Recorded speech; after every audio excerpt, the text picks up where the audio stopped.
ആ രുക്മിണിയുടെ വാടക വീട്ടിലാ ഈ രാജുവും കുടുംബവും ഇപ്പൊ താമസിക്കുന്നേ. രുക്മിണി ഇവരോട് മാറിക്കൊടുക്കാൻ പറഞ്ഞിട്ട് ഇവര് മാറുന്നില്ല.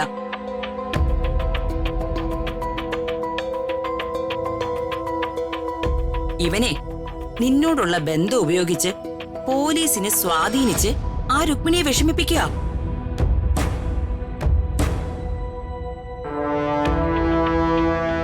ഇതൊക്കെ ഒരു മിനിസ്റ്റർ എന്ന നിലയിൽ നിന്റെ പ്രതിച്ഛായയെ ബാധിക്കില്ലേ? സർ,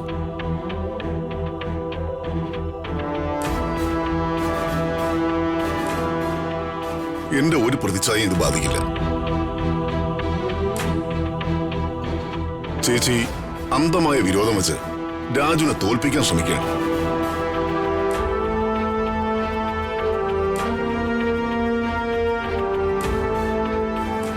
പ്രതാപ ചേച്ചി, രാജു ഒന്നും ഒരിക്കലും എന്റെ പേര് വെച്ച് ഒരാളെയും സ്വാധീനിക്കില്ല.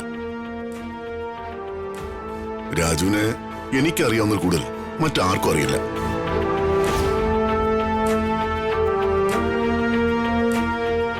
പിന്നെ മറ്റൊരു കാര്യം കൂടി, എന്റെ പ്രതിച്ഛായ സംരക്ഷിക്കുന്നതിൽ രാജുവിന്റെ പങ്ക് വളരെ വലുതാണ്. ഞാൻ പല പ്രാവശ്യം പറഞ്ഞ കാര്യം ഒരിക്കൽ കൂടെ പറയുക. ഞാനും ശേഖരനും ഞങ്ങളുടെ അമ്മയുടെ സ്ഥാനത്താ ചേച്ചിയെ കാണുന്നേ. ആ ചേച്ചി എന്തിനാ രാജുവിനോട് ശത്രുത വെച്ച് പുലർത്തുന്നത്?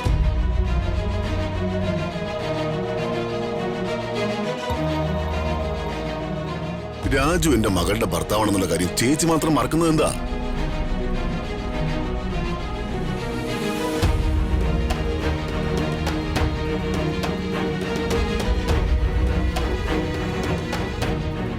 അല്ല, മറ്റൊരു കാര്യം കൂടി എനിക്ക് ചോദിക്കാനുണ്ട്.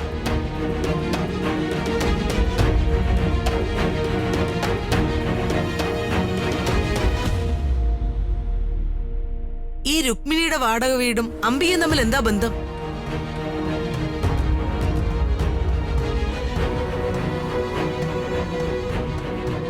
രുക്മിണി അമ്പിയും തമ്മിൽ എന്റെ കൂട്ടുകച്ചവടം വല്ലതും ഉണ്ടോ?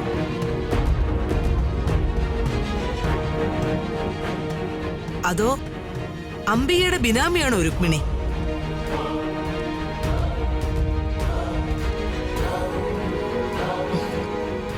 അല്ലമ്മേ, എന്തായാലും എനിക്കൊരു കാര്യം ഉറപ്പായി.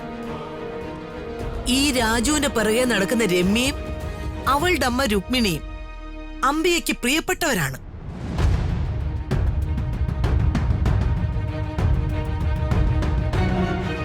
നിങ്ങൾ 3 പേരും ചേർന്ന് പല ഡ്രാമകളും കളിച്ചിട്ടുണ്ടെന്ന് എനിക്ക് ഇതോടെ വ്യക്തമായി.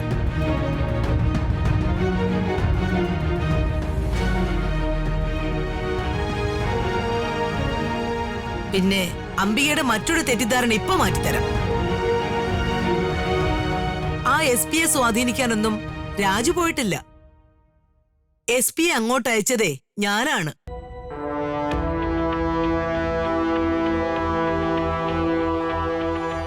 അംബികയുടെ മനസ്സിലിരിപ്പൊക്കെ എനിക്കും ഇവിടെയുള്ളവർക്കും മാത്രമല്ല, ഏത് മണ്ടനും മനസ്സിലാവും. അകലേ നോവിനാലേ